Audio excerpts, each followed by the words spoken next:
Hai, Assalamualaikum warahmatullahi wabarakatuh. Selamat datang kembali di Ihsan Faris IELTS and TOEFL Classes. Dan ini adalah video ketiga untuk seri ITP TOEFL. Hari ini kita akan melanjutkan pembahasan tentang subject dan verb, khususnya tentang apa yang tidak masuk ke kategori subjek ya teman-teman ya. Jadi di dalam sebuah kalimat itu ada banyak kata benda, tapi tidak semua kata benda itu bisa dikatakan subjek. Bahkan dalam banyak kalimat subjeknya itu hanya satu, tapi kata bendanya ada banyak.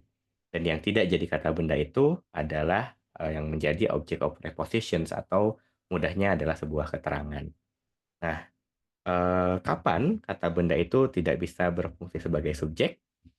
Jadi, noun mati fungsinya sebagai subjek ketika bertemu preposition. Nah, prepositionnya itu yang muncul sebelum atau di depan noun ya, teman-teman ya. Jadi sekali lagi, subjek itu harus noun.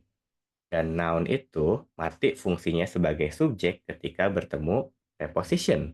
Jadi kalau misalkan ada kata-kata seperti eh, ini ya, preposition seperti ini sebelum kata bendanya, itu dia akan mematikan fungsi noun-nya sebagai subjek. Jadi kata itu bukan subjek tapi adalah keterangan. Contoh sederhananya adalah seperti ini. Bandung is a beautiful city. Sebelum kata Bandung, tidak ada preposition seperti about, in, from, for, into, like, near, dan sebagainya kan?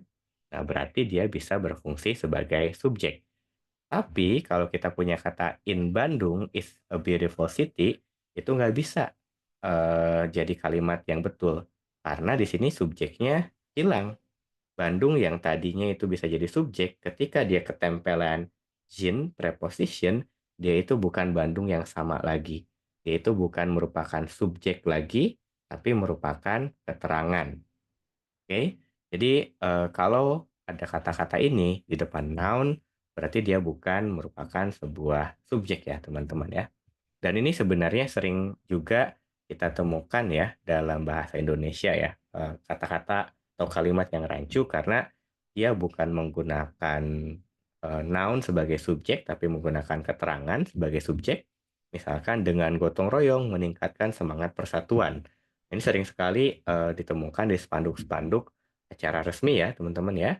Dan padahal itu salah gitu kan ya. Harusnya gotong royong, subjek, meningkatkan semangat persatuan.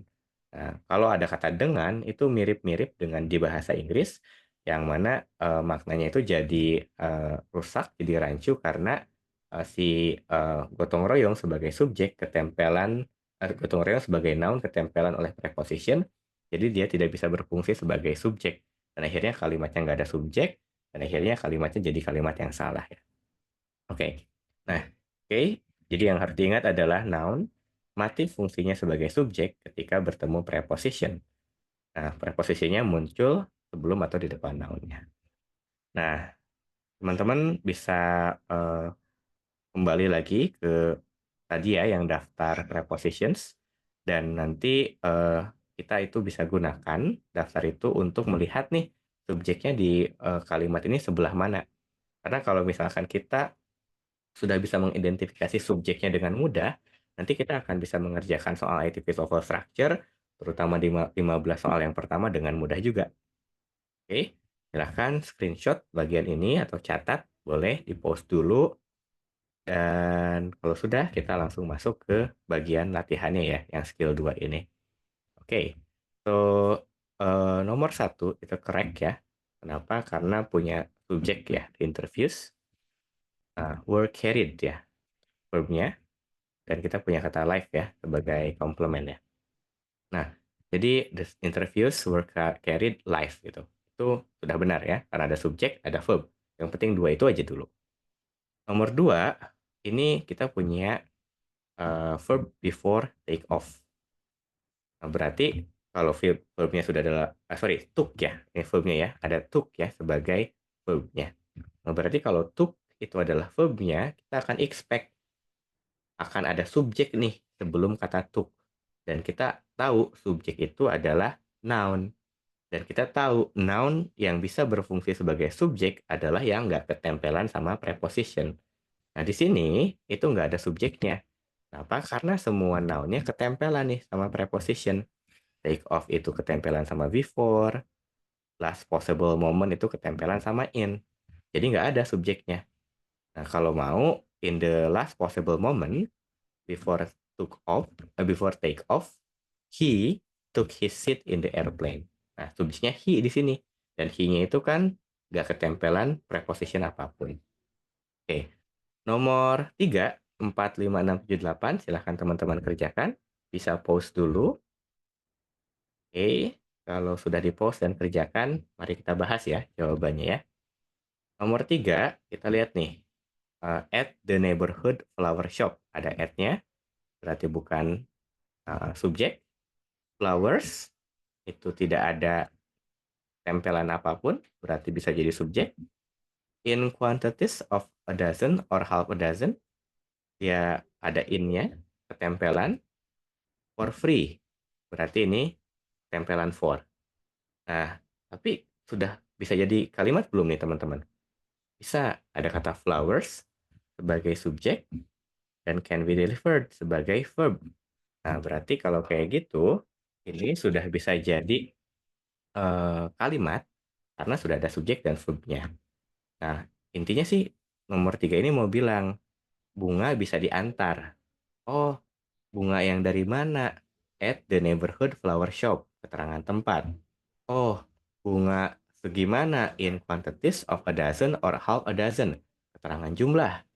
Oh, bayarnya berapa? For free. Gratis. Another keterangan.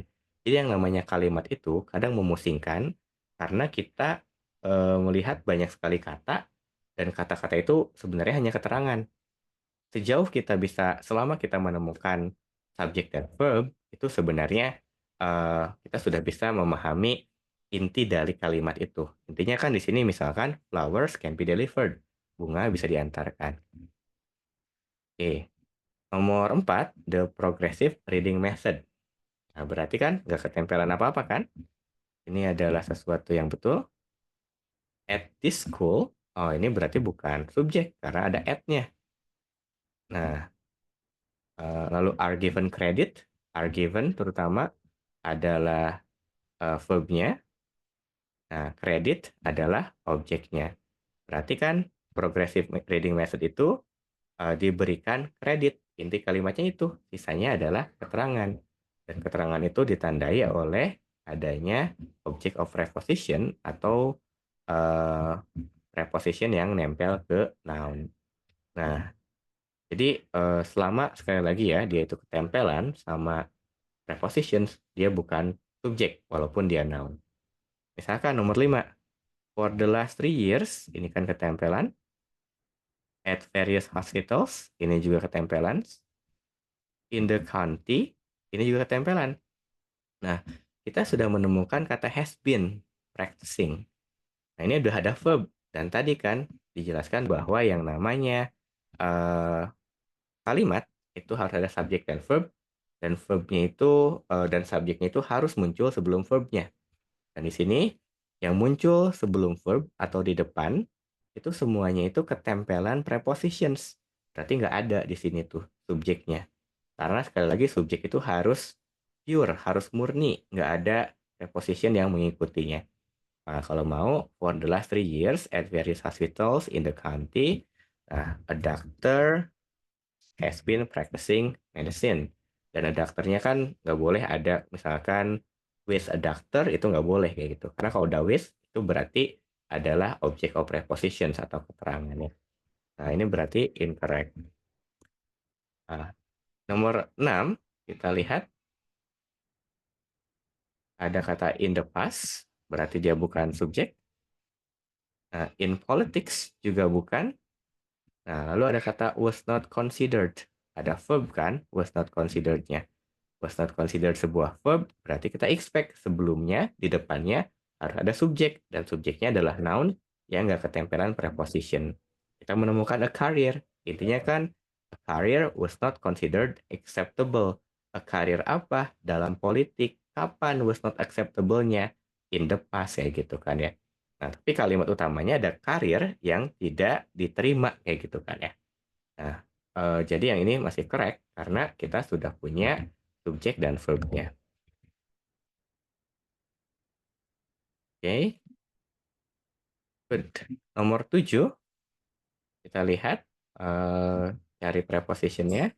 Kita punya in the downtown area of the city, nah, a lot in recent years ya. Nah, intinya adalah has improved a lot ya.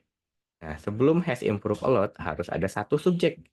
Dan kita melihat kata it dan juga ada kata shopping. Nah, subjeknya ada, nggak ketempelan, tapi ada dua. Verbnya cuma satu. Nggak bisa. Ini seperti yang sebelumnya, nggak bisa double subject, nggak bisa double verb. Dan ini adalah incorrect juga ya. Nah, nomor 8, kita lihat at the building sites, itu berarti kan ada tempelan at. The carpenters sebagai subjeknya mungkin ya. Dan carpenter itu artinya adalah tukang kayu. Lalu ada with the most experience, itu keterangan. Nah, the most intricate work adalah object. Kita punya were given sebagai verb, dan subjek itu harus ada sebelum verb ya, teman-teman ya. Dan kita punya the carpenters sebelum verbnya, berarti kalimatnya sudah correct ya, teman-teman ya. Oke. Ya, jadi seperti itu untuk bisa menemukan subjek dan verb. Ini update ya dari materi yang sebelumnya tentang subjek dan verb. Sekarang kita sudah bisa lebih detail ya untuk mencari subjek dan verbnya, walaupun katakanlah dalam sebuah kalimat itu ada banyak noun ya. Dan ya, kita akan bertahap untuk bisa mengerjakan soal terakhir ini. Kita sudah masuk skill 2, selanjutnya kita akan masuk ke skill 3, 4, 5. Itu akan lebih lancar karena kita sudah tahu basics-basics penentuan subjek dan verb dalam sebuah kalimat. Jangan lupa like, comment, share, dan subscribe videonya. Sampai jumpa di video selanjutnya. Assalamualaikum warahmatullahi wabarakatuh.